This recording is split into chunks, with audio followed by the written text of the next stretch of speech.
I actually go to 9 clinics for myself as well a fortnight, so we're flat out. Sorry?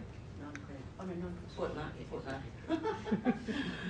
Yeah, it's like with the Kelmscott, that's our Monday clinic, so we're at our base. The rest are off-site, so yeah, flat out, like Maureen said, loading our equipment, making sure we're organised and we haven't forgotten anything. And because it's a new service, we've learnt a lot on the way too.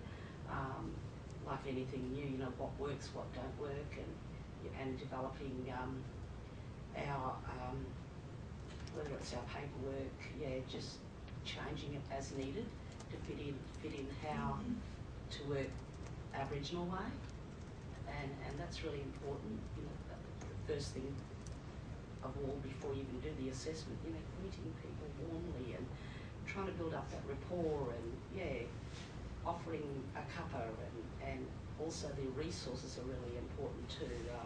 Having culturally appropriate resources and posters up and making people feel, you know, making the environment welcoming as well, and that's really helped. And also, you know, with the partnerships at the different clinics, whether they're on site or through the mobile app, has been really good in those partnerships. One of the important areas that we've actually worked on is community awareness. Now, our biggest tool for promoting is our van and our uniforms and our community network. We actually have got uniforms, and the community actually recognise the Muditch-Jenner team out and about.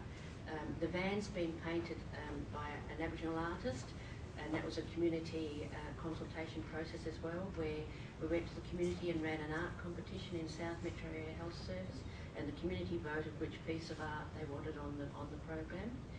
And the name was actually also our community event, where we actually, a competition, where we actually had ideas from the community of what they wanted to name the program, because we wanted the service to be owned by the community right from the beginning.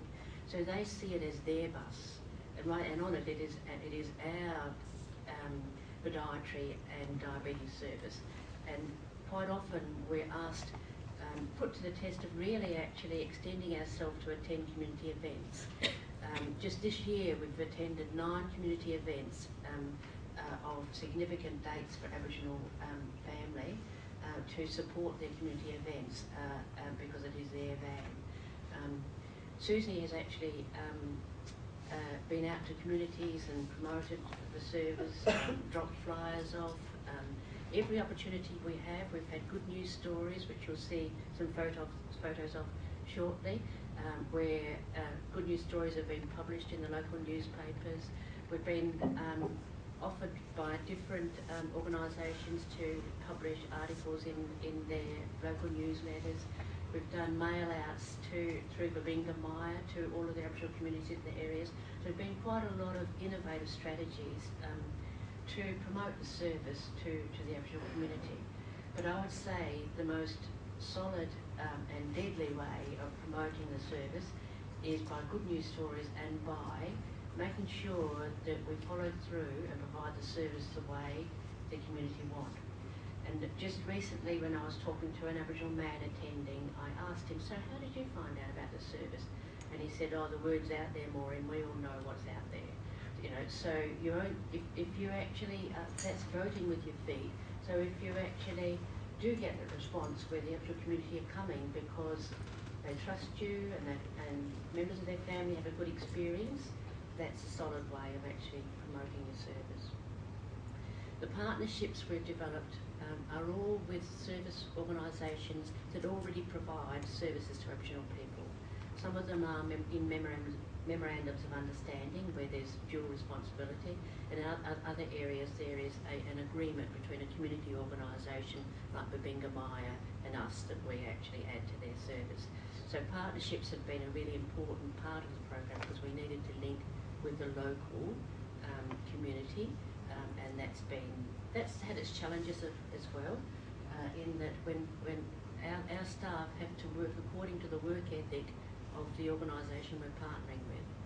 So our staff, if they're in Woolwich Court, work under their work ethic. If we're at Wangan Murden, we work in their ethic. So it's actually quite challenging for our staff to actually have to meet all the demands of our partners to make sure that we're providing the service the way they want it delivered through their organisation. That's right, because you've got an MOU at each site that you go, so you've got that partnership there already, and some of the partnerships we do with European Health Service. We go to the Maddington clinic there. Does the North Metro go to Mirrabooka, I assume? Yeah. And then we've got like GP practices where Canning Division of General Practice. They've got Wangan Murden, so we're linked in with their Aboriginal Primary Health Care team there. Yeah. And GP down south, it's with the Nigella Angam Maya. And with the Rockingham Kwinana Division, it's with Woolwich Court. So the primary healthcare services and the GP practices, because they provide our clinical governance, is important partners for us as well. Also, need to mention Boodia as well in Hamilton Hill, which comes under. It's an NGO with the Boodia. So the non-government organisations like the Otti Centre, Bavinga Maya, Boodia are all supported through non-government organisation funding. That's right. So it's not always just government; it's non-government as well, and local communities or local governments. Yeah. And wherever possible, we've actually built on the Aboriginal workforce. Our administrative secretary is an Aboriginal woman. Doreen has recently got her qualification as a diabetes as a diabetes educator, has completed a graduate certificate. Our other health professional is now, Aboriginal professional is now doing her graduate certificate in diabetes education at Curtin. So we're trying to actually build, and we'd love to actually have a podiatry, an Aboriginal podiatrist too, if we could actually build that workforce. So we are actually really focusing on, we need to increase the Aboriginal workforce if we're interested in improving the health of Aboriginal people. So in 2010, when we started, when we got the funding, the steering committee was formed to guide the development of the team. We didn't, as well as consult with the community, we also mapped where Aboriginal people lived in South Metro Area Health Service, where the populations lived, etc., so that we could be sure that we were going to locate at a place that was most suitable for the Aboriginal people. We also wanted to map what other services were being provided in the local districts, so that we could link into the local networks and not duplicate any service, but add value to what's existing. The community consultation I've already alluded to, where we actually had right at the beginning, what do you want the service to look like? What's the name of the service? What would you like to name the service? What artwork would you like? And every quarter we have to report back to the community on our progress. They want us to be totally accountable and transparent with how we're operating. And in the new services that we're developing, we'll always go to the community first and ask, where do you think it would be best to actually have the clinic in your area? Because we want it to be driven from community up, as well as steering committee support down as well. Yeah, that's where I think it's working, because it was the community, it was Aboriginal people, representatives from all the districts that I guess told us what their needs were. We didn't tell them. It wasn't top down. It was actually from the bottom up, and that's why I think it's really, really working. They told us, we need this. Too many Aboriginal people are dying from diabetes. Too many people have amputations, renal, and heart disease. Their families, that was their concern, and that's why it was taken from the ground up, and I guess COAG funding applied. So we not only got COAG to report to, we've got our community to report to us. And because we're actually covering the whole of South Metro Area Health Service, we had to develop partnerships because we also wanted to honour the community's request for one-stop shops. So the partnership model was actually the closest we could get to developing one-stop shops, and just by adding those services. the service delivery model, it is an outreach service, and there are some fixed clinics and there are some mobile clinics, and our team are split in two. Like we run 2 clinics at a time. One is run from the van with either Deirdre or Angela, our podiatrist, and either Doreen or Susie as the other health professional. So it's quite a sort of busy service delivery model because of the way we're actually running 2 clinics a day, except for Mondays and Fridays. Tuesday, Wednesday, Thursday, it's double clinics across South Metro. Can I just add to that, Yeah. Maureen? Because we've got 2 podiatrists, but there's only 1 diabetes educator and 1 Aboriginal health professional. So it's myself and a podiatrist doing, 1 clinic, and then Susie, our Aboriginal health professional, and a podiatrist doing another clinic. So, we're flat out every day doing these clinics, and that's why they amount to so many clinics a fortnight. And with Susie, she'll do the initial assessment, but she also does a lot of care coordination, and that takes a lot of time as well. And like Maureen said, working in with others, some of our partners, and she also, one of the tools I really need to mention is, because I feel it really works well, because you do the initial assessment, but when the barriers start coming out why people can't self-manage, is because of all these barriers. So Susie actually does a Flinders assessment, but with this Flinders assessment, we use an adapted version of the Picawea tools, which is the Aboriginal medical service over in South Australia that was adapted from the Flinders, Partners in Health and Cure and Response. So we've adapted them to use as well, and they really work well. Where you look at your whole lifestyle, so many things going on, that's why you can't manage, and that really does work because you can't get to self-management, it's not even any good talking about self-management if everything else is going on. So there's a lot of, teamwork with podiatry as well. We're referring to each other and all working as a team to make sure we follow, the best possible care, and it's client-centred care for everyone. Although podiatry and diabetes is a health issue that we're being funded for, because we work in a holistic model, every other health issue that is identified through these Flinders assessments and through the initial assessments are followed through by Susie. So it may be sort of referral to the Mead Centre for mental health issues, helping them to get to SARC, for domestic violence. There is housing, transport, all of these things actually are addressed by us. Even someone who actually needs an ACAT assessment will actually be implemented from our area. Because a lot of Aboriginal people don't realise what they're entitled to. And there was one particular man who missed out big time in one of our areas, and initially when I followed up with the ACAT assessment team, he dropped off their agenda because he hadn't been home for 3 of his visits. Now this man also is tied to a dialysis machine 3 times a week too, and he's had a stroke and he's got gait problems and irretractable pain, and he had lots of other issues that actually were a real problem for him. And I did encourage the consultant to put him back on, and we'll help you get to the couple.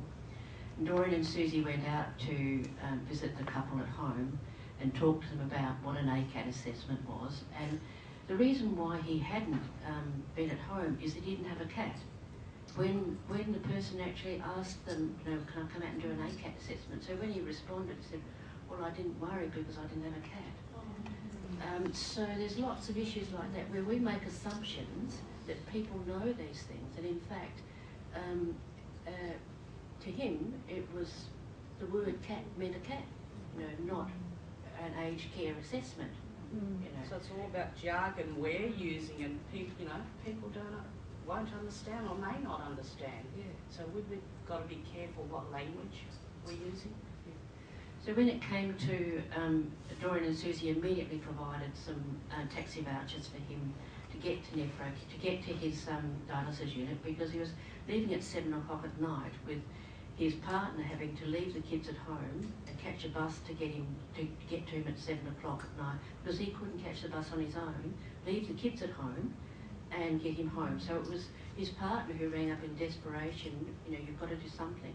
So a lot of our calls, because we've made the connection and Dorian and Susie have developed the rapport, we get about every issue now, which we can't actually ignore, because they are priorities for the community and we don't want to let them down.